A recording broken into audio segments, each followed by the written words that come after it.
जीवन बीमा की तरह स्वास्थ्य बीमा फाइनेंशियल प्लानिंग का अहम चरण है। कुछ जानकार तो ये भी मानते हैं कि जीवन बीमा से पहले स्वास्थ्य बीमा ज्यादा जरूरी और फायदेमंद है। बीमा लेते समय आपको कुछ चीजों का ध्यान रखना चाहिए। अपने और परिवार के लिए पर्याप्त बीमा कवर लें, क्योंकि खासकर महानगरों में स्वास्थ्य पर होने वाले खर्चों में लगातार बढ़ोतरी होती ही जा रही है। कैश अलाउंस और मेडिक्लेम में सोच समझकर चुनाव करें, क्योंकि कैश अलाउंस में आपको एक निश्चित रकम ही मिलती है, जबकि मेडिक्लेम में आपके खर्च के हिसाब से रिइम्बर्समेंट होता है। कैशलेस सुविधा जरूर लें, लेकिन जांच लें कि जिस अस्पताल में आप इलाज कराने जा रहे हैं वो कैशलेस नेटवर्क में है या नहीं।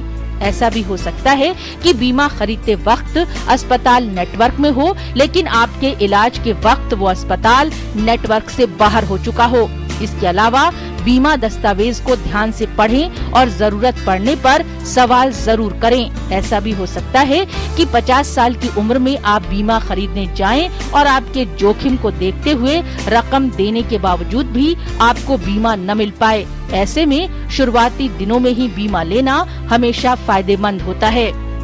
शुरुआत में ही बीमा लेने के कुछ और फायदे भी हैं। आपकी उम्र कम होने की वजह से कवर पर प्रीमियम का खर्च कम होता है। अगर आपकी उम्र 25 साल है और आप 1 लाख का स्वास्थ्य बीमा कवर चाहते हैं, तो आपको हर साल 1500 से 6000 रूपए खर्च करने पड़ेंगे। वहीं अगर आप 30 साल में उसी कंपनी से बीमा लेना चाहेंगे, तो आपका प्रीमियम करीब 15% ज्यादा यानी 2500 से 8000 रूपए तक होगा। इसके अलावा कंपनियां पहले से चली आ रही बीमारियों को कवर नहीं देती और इसके लिए आपको 3 से 4 साल तक के लिए इंतजार करना पड़ता है। इसलिए कम उम्र में बीमा कवर लेने से आपको फायदा होता है, क्योंकि 25 साल की उम्र में बीमारियों की संभावना कम ही होती है। साथ ही आपके जितने ज्यादा साल क्लेम फ्री होते हैं, यानी अगर आपने कोई क्लेम नहीं किया है तो आपका प्रीमियम बढ़ने की संभावना कम होती है, क्योंकि कंपनी की निगाह में आपसे जुड़ा जोखिम कम होता है। जाहिर है, कम उम्र में स्वास्थ्य बीमा लेना हर तरीके से फायदे का सौदा है। ऋतु गुप्ता की रिपोर्ट, डीडी न्यूज।